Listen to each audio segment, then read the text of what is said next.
kita nanti bicarakan dengan bank. Jadi banknya yang akan menentukan. Nanti kita atur di dalam surat edaran. Jadi ini memang belum ke surat edarannya, ini kan baru peraturan Bank Indonesianya.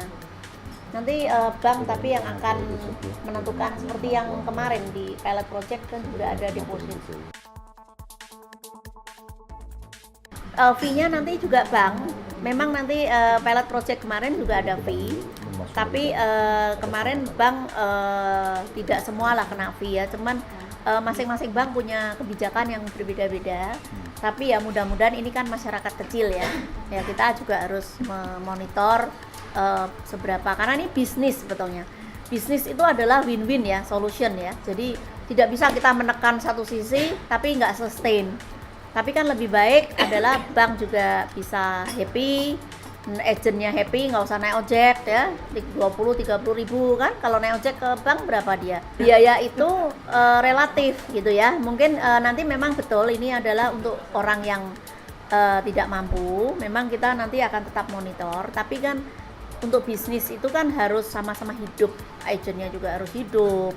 Banknya juga harus punya keuntungan karena dia invest cukup besar di dalam model ini. Tapi so far di dalam uji coba kemarin ya cukup reasonable gitu, karena kalau enggak orang juga nggak akan pakai. Ini supply dan demand.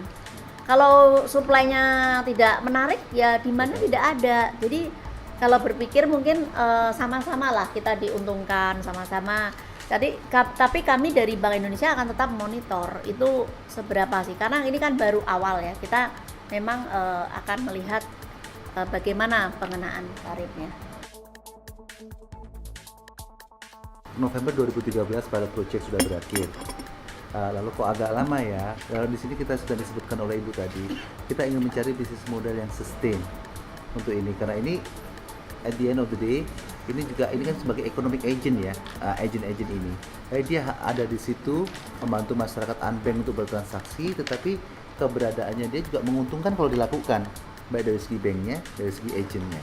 Jadi Bank Indonesia sebagai regulator bukan hanya set up dan issuing the regulation, peraturan, tetapi kita menciptakan menciptakan situasi, menciptakan suasana yang kondusif bahwa sistem layanan keuangan digital itu disambut baik in term of market, in term of regulation, in term of usage-nya, kegunaannya. Itu yang kami usahakan dalam membantu masyarakat. Peraturannya kita kan agak kita visit lagi, kita lihat ya, karena kita ingin melihat bahwa kegiatan ini sama-sama amannya, sama-sama menguntungkannya baik kepada masyarakat unbank, agentnya maupun banknya. Seperti disebutkan oleh Bu Eni tadi, bukan hanya sekedar membantu unbank, tetapi ini bisnis model ini harus sustain, harus berlanjut gitu. Mengenai kawasan timur, pertanyaanmu bagus Mas. Apakah ini murni nanti ke remote area? Kita juga harus lihat. Tadi udah saya aturkan, saya sentuh sedikit. Kalau teman-teman waspada, ini harus menguntungkan, baik dari bank, agent maupun orangnya. Tadi kita juga harus lihat bahwa ada bisnis juga di situ.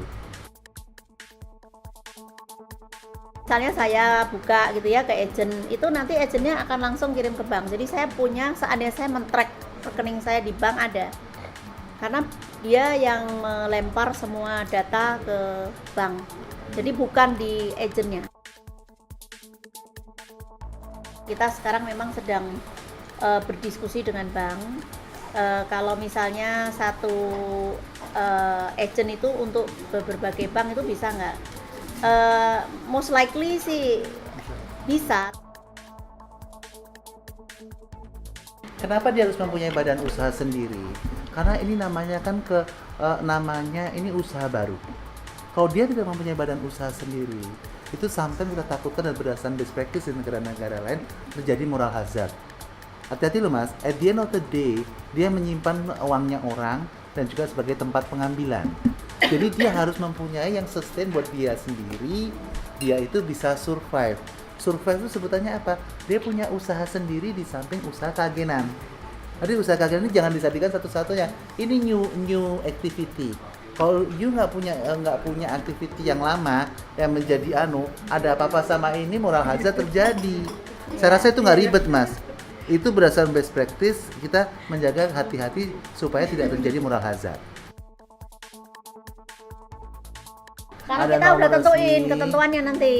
Ada nomor banknya yang memberikan nomor. Jadi nomornya berapa digit itu bank ya. Betul, dan itu bisa nanti di counter Logonya check. juga logo BI. Logo udah kita tentukan di peraturan, nanti ada logonya kayak apa, Logo bank. lebarnya papannya berapa kali Ada. berapa kita atur. Betul Jadi- loh. Ini kita ngatur bisnis kecil, tetapi poinmu tadi bagus Mas. Tadi agentnya itu harus gimana? Itu nanti masyarakat kalau ngecek ada nomornya kan? Nanti nomornya nanti bank itu harus punya 2 hotline. Hotline customer dan hotline untuk agent. Jadi kalau misalnya kita Pak ini agentnya bener nggak ya? Saya ada di agent nomor sekian. Oh bener memang bang saya. Apa agent saya? Itu bisa dicek. Ya. Jadi dia harus punya 2 hotline. Itu kalau umpamanya yang tanya tadi customer. Kalau agentnya ada masalah tadi poinnya Mas notifikasi misalnya nggak semua notifikasi lancar loh seperti poinnya Mas tadi mengenai provider notifikasi lancar. Oh saya ada masalah nih internet saya kelihatannya sistemnya down. Nah dia juga harus dilayani hotline yang diciptakan oleh bank. Jadi bank di sini kok kelihatannya kenapa harus bank? Nah mohon saya Bu ini kenapa harus bank buku 4? Karena pengawasan yang kita persyaratkan tadi siapa yang bilang risikonya mana? Siapa?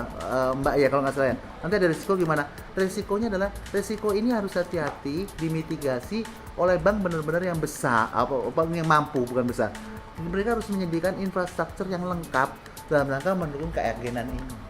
Oke, kalau nggak ada lagi, makasih Bu Eni dan teman-teman. Langsung ditutup aja. Assalamualaikum warahmatullahi wabarakatuh. Waalaikumsalam warahmatullahi wabarakatuh.